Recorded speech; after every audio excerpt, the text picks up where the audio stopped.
Hello everyone. So guys, किसी viewer ने request किया है, उनका है कि भाई टू बी के साथ जो V3 है विदाउट हेल्पिंग वर्ब बताए, कुछ ऐसा सवाल है।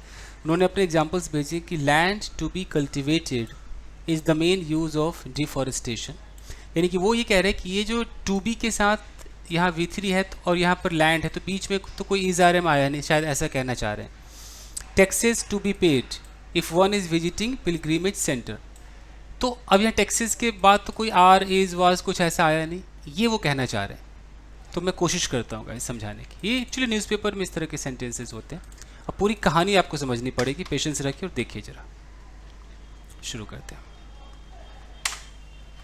देखिए गाइस, सबसे पहले ये जो टू बी के साथ अगर कोई V3 आ रहा है, पहली चीज़ आपको क्या समझनी है, ये पैसिव है। फर्स्ट आपके दिमाग में आएगा ये पैसिव है। कैसे पैसिव है, पहले हम थोड़ा सा एक्टिव देखते हैं। एक्टिव देखते हैं। अगर मैं कहता हूं कि he is two by a car, अब यहां जो आप ही देख रहे हैं ये हमारा सब्जेक्ट है, इसके बगल में आपको इज दिखाई दे रहा है। उनका सवाल है कि दिखाई नहीं देता है। मैं बताता हूं क्यों दिखाई नहीं देता है, पर पहले आराम से इसको समझिए। He is two by a car, ये एकदम क्लियर है। ये जो ही नाम का व्यक्ति है, इस व्यक्ति ने अभी कार खरीदी नहीं है। ये जाएगा कार खरीदेगा, मतलब फ्यूचर की बात हो रही है। इसकी हिंदी जो भी हो, वो कार खरीदने को है, खरीदने वाला है, does not matter at all. अंग्रेजों को आपके वाला वाली और काके को से लेना देना नहीं। He is two by a car, it means he has not bought a car yet. ये फ्यूचर में है, खरीदेगा। समझ रहे, ये एक्टिव है। अब इसी का मैं पहले एक पैसिव कर देता हूं, देख लीजिए। अगर मैं कह देता हूं कि a car is to be bought, और यहां मैं लगा दूं by him. A car is to be bought by him. तो ये जो टू बाई है, इसका पैसिव करने के लिए हमें टू बी बॉट करना पड़ा। पूरा सेंटेंस आप देखिए, a car is to be bought by him.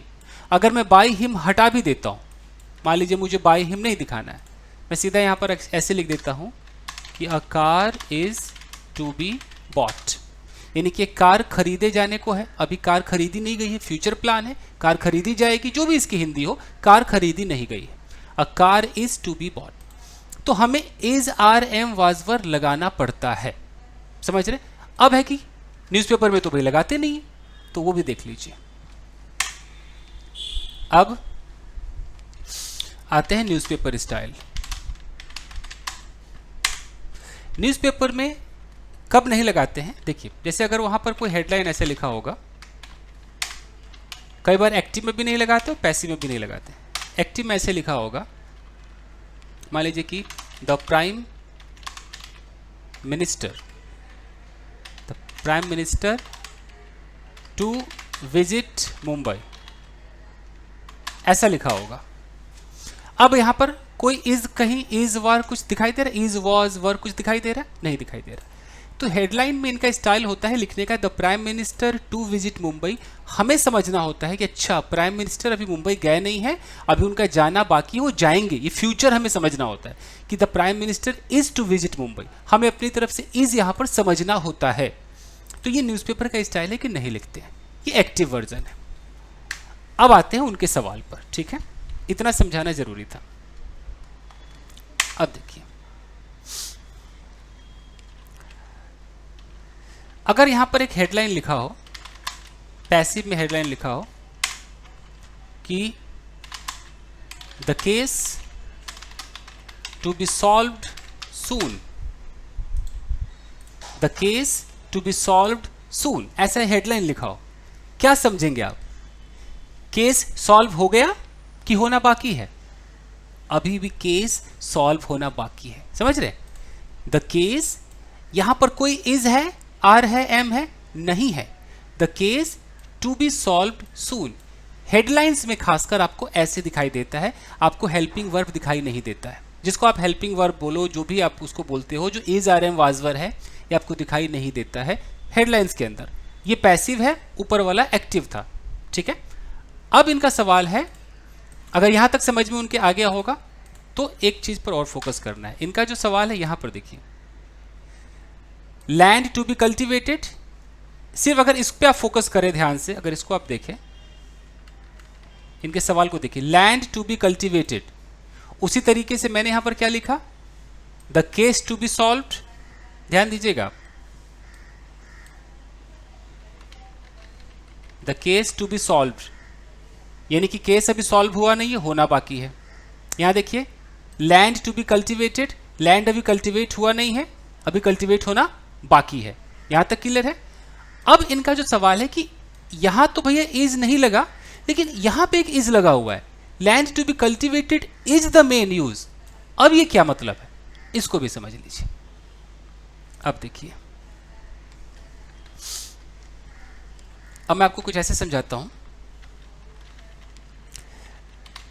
Relative pronouns, बहुत ध्यान से देखिए, रिलेटिव प्रोनाउन जो हु होता है, विच होता है, खासकर हु विच की अभी हम बात कर लेते हैं, दैट वेट अभी छोड़ देते हैं, हुज वगैरह छोड़ते हैं, हु विच की बात करते हैं। अगर मैं कहता हूं कि the man who is to be beaten is standing there. जिन्होंने सवाल पूछा, भाई साहब हाथ जोड़ के विनती, देख लीजिए, आराम से देखिए, क्योंकि उन्होंने ये हमेशा कहते हैं आप मेरा क्वेश्चन नहीं उठाते हो, और ये क्वेश्चन मतलब लिखते होंगे, अब मुझे उतना कहाँ दिखाई देता है, कमेंट गया तो गया, इसलिए मैंने इनसे कहा था कि हर कमेंट में क्वेश्चन जरूर लिखें। The man who is to be beaten is standing there, क्या मतलब है, वो आदमी जो मार खाने वाला, अभी मार खाया नहीं है, जो मार खाने वाला है, इज स्टैंडिंग देयर, वहीं पर खड़ा है। क्लियर है। ये आप पूरा रिलेटिव प्रोनाउन देख रहे हैं, who is to be beaten, ये इतना बड़ा जो आप देख रहे हैं ना, ये आपका एडजेक्टिव क्लॉज, इसको कहते हैं रिलेटिव प्रोनाउन से शुरू हुआ है। ये सबके समझ में आ रहा होगा। न्यूज़पेपर में अब क्या होता है आजकल, इसी चीज को शॉर्ट करके लिखा जाता है। कैसे लिखा जाता है, द मैन, हु खा गया, इज खा गया। अब देखिए, the man to be beaten is standing there. अब इन भाई साहब को इस तरह के सवाल मिलते हो, कहते आइला ये क्या है यार, मैन के बाद तो कुछ लगाया ही नहीं। हाँ, नहीं लगाया, करेक्ट है, कुछ भी गलत नहीं है, ये यूज होता है।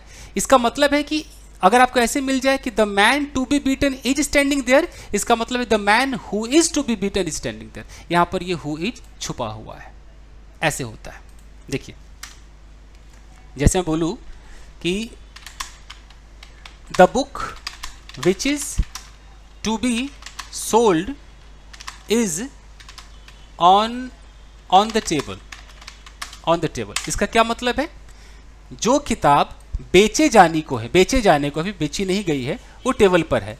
इसी चीज को मैं ऐसे भी लिख सकता हूं, द बुक, मैं विच को गायब करूंगा, सीधा क्या लिखूंगा, to be sold is on the table, कोई प्रॉब्लम नहीं है। देख लीजिए, बुक के बाद मैंने जो टू बी सोल्ड लिखा है, और यहां पर है which is to be sold है, सिर्फ क्या है कि विच इज को गायब कर दिया गया है, यहां पर टू बी सोल्ड है। तो हम जब जो क्लॉज होता है ना, एडजेक्टिव क्लॉज, जब उसका हम रिलेटिव प्रोनाउन हटा लेंगे, तो क्लॉज को जब हम शॉर्ट करेंगे ना, वो फ्रेज बन जाएगा। तो इसको आप पार्टिसिपल फ्रेज कह सकते हैं। हालांकि ये है इन्फिनिटिव, बट ये पार्टिसिपल फ्रेज वाला काम कर रहा है, पैसिव वाला, कि which is to be sold, जिसको बेचा जाना है, अभी बेचा नहीं गया है। तो ये ऐसे शॉर्टकट में यूज होता है। जैसे एग्जाम्पल के तौर पे और देख लीजिए, इन्हीं का एग्जाम्पल उठा लेते हैं कि द लैंड। अब यहां पर अगर होता है कि which is to be cultivated, बाकी क्या था इनका, यहां पर लिख देते हैं, ये is the main use of deforestation, the land which is to be cultivated. अब अगर मैं यहां पर विच इज को हटा लूं तो क्या हो जाएगा, the land is to be cultivated, बाकी सेम रहेगा। देख लीजिए, the land is to be cultivated हुआ कि नहीं, इस तरीके से यूज होता है। आपको समझ में आ रहा है। ओके, अब देखिए, the accused to be arrested, the accused to be arrested will be directly produced,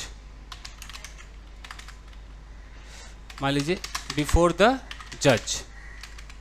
before the जज। अगर मैंने ऐसा लिख दिया तो इसका मतलब क्या है? The accuse to be arrested will be directly produce before the जज, यानी कि वो आरोपी जो गिरफ्तार किए जाने वाला है उसको डायरेक्टली जज के सामने पेश कर दिया जाएगा। तो यानी कि हम इसको ऐसे कह सकते हैं कि द एक्यूज्ड,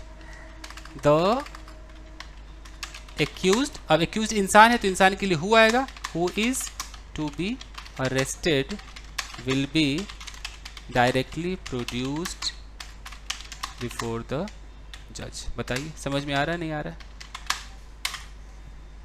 इसी को आप कहते हैं कि टू बी थर्ड फॉर्म बिना हेल्पिंग वर्ब के। तो यही है भैया, यही एक तरीका और कोई तरीका नहीं है। जो आपने पूछा है उसका यही आंसर है। और देखिए